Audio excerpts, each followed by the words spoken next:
Apple is finally getting serious about foldables at least if the latest leaks are even half true. For years, foldable iPhone rumors have come and gone. But now the details are getting specific. A book-style Apple foldable phone that many are calling the iPhone Ultrafold, possibly launching around 2026, with a bigger inner display, a wider aspect ratio, and a price that could push well beyond $2,000. And that's exactly why this leak matters. Apple isn't entering the foldable smartphone market early. It's entering light after Samsung, Oppo, Honor, and others have already spent nearly a decade testing hinges, improving durability, reducing creases, and refining foldable software. So the big question isn't, will Apple make a foldable? The real question is, can Apple launch a foldable iPhone so polished that it instantly feels like the best foldable phone you can buy, even though it's technically Apple's first attempt? Because if Apple calls it Ultra, people will expect an ultra-level experience in every way. Display quality, cameras, battery life, durability, and software that feels like it was built for folding from day one. Let's start with why Apple might have waited. Foldables were rough in the beginning.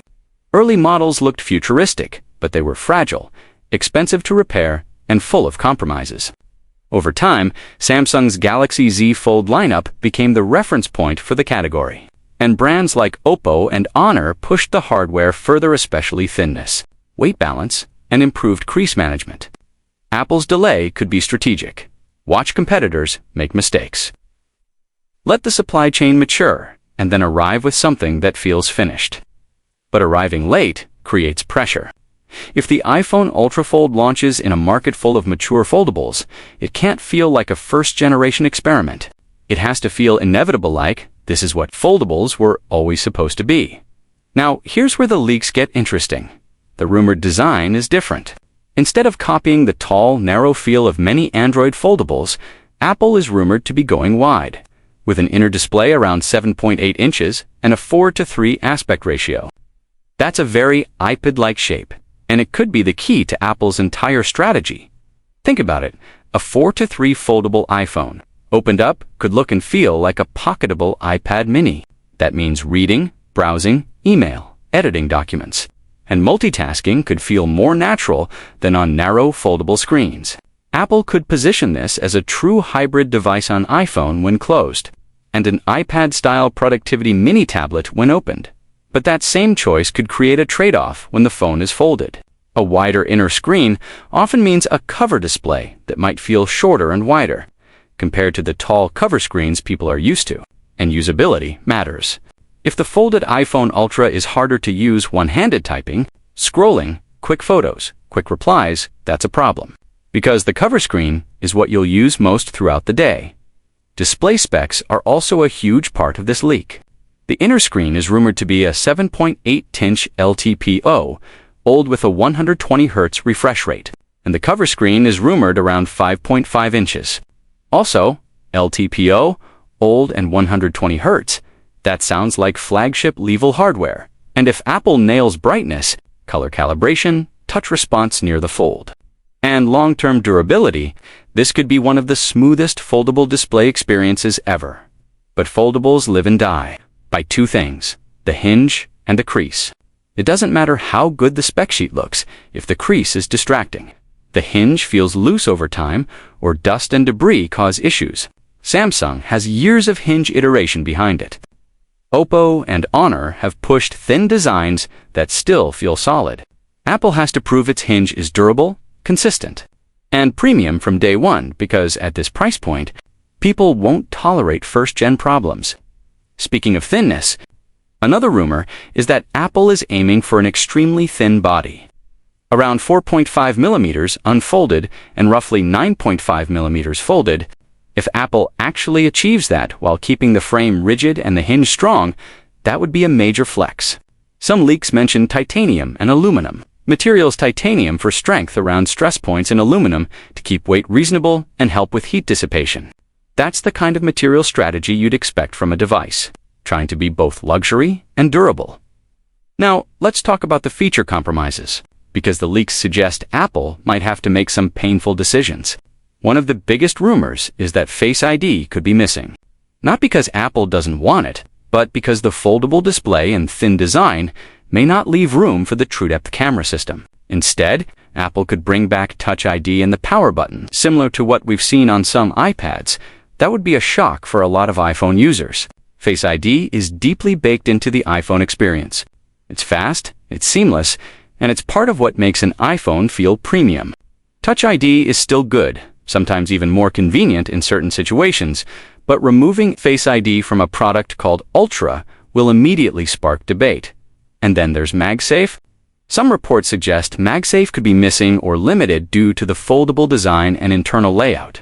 That matters because MagSafe isn't just charging its accessories, mounts, wallets, stands, and a whole ecosystem of convenience. If Apple introduces the iPhone Ultrafold without the MagSafe experience people are used to, it could feel like a step backward. Even if the foldable design is impressive, cameras are another area where the leaks raise eyebrows. The iPhone Ultrafold is rumored to have 2 rear cameras, potentially dual, for 8MP lenses, likely a main wide and an ultra-wide. But if there's no telephoto lens, that's a big deal, because zoom is a major part of ultraphone expectations. Many competing foldables and flagships offer more versatile camera setups, and people spending $2,000 or more will expect top-tier flexibility. Now, Apple could still win this battle if the sensors are top quality and computational photography does the heavy lifting. Apple's video quality and overall image processing are already industry-leading in many situations. But in a premium category, perception matters. If competitors offer more lenses and more options, Apple needs a strong reason why 2 cameras is still ultra. Performance leaks are more encouraging. The foldable iPhone is rumored to run an Apple A20 or A20 Pro chip built on TSMC's 2 nanometers process. Paired with 12 gigabytes of RAM, that combination makes sense for a foldable, because a foldable should be used like a mini workstation. Multitasking, heavier app sessions, more split-screen behavior, and potentially more end-device AI features. Storage tiers are rumored at 256 gigabytes, 512 gigabytes, and 1 terabyte, which aligns with Apple's typical premium. Segmentation. Battery is always tricky in foldables, because you're powering to displays and squeezing components into 2 halves. Leaks suggest a split battery design with a capacity somewhere between 4,700 and 5,800 mAh. The exact number matters, but optimization matters more. Apple's advantage is tight hardware-software control. If Apple can deliver true all-day battery life, even with a big 120Hz inner display, that could become a major selling point. But the biggest make-or-break factor isn't the hinge, and it isn't the camera count. It's iOS. A foldable iPhone can't just run regular iOS stretched across a bigger screen. To justify the iPhone Ultrafold concept, Apple has to make iOS feel foldable. That means seamless continuity when you open and close the phone, interfaces that intelligently adapt to both displays, and multitasking features that actually make the inner screen worth using. People will expect things like real split-screen multitasking, better drag-and-drop behavior, smarter window management, and app layouts that feel more like iPad does when the device is opened. The inner display being close to an iPad mini size is not an accident. Apple could pull the best ideas from iPad multitasking and bring them into a foldable iPhone experience. But it has to feel effortless. If apps don't scale properly, if developers aren't ready, or if the cover tuner transition feels clunky, the iPhone Ultrafold will feel like an expensive compromise instead of a new category-defining product. Now let's address the part everyone will talk about: price. The iPhone Ultrafold is rumored to start around $2,000 to $2,399, and higher configurations could go much higher, possibly approaching $3,000, depending on storage and tiers. That pricing puts Apple in the ultra-premium foldable bracket, and it changes the entire value conversation. At $2,000, buyers aren't just comparing this to Android foldables.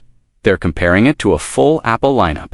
For the same money, someone could buy a standard iPhone plus an iPad, or an iPhone plus a MacBook upgrade, or an iPhone plus an Apple Watch and AirPods, and still have cash left.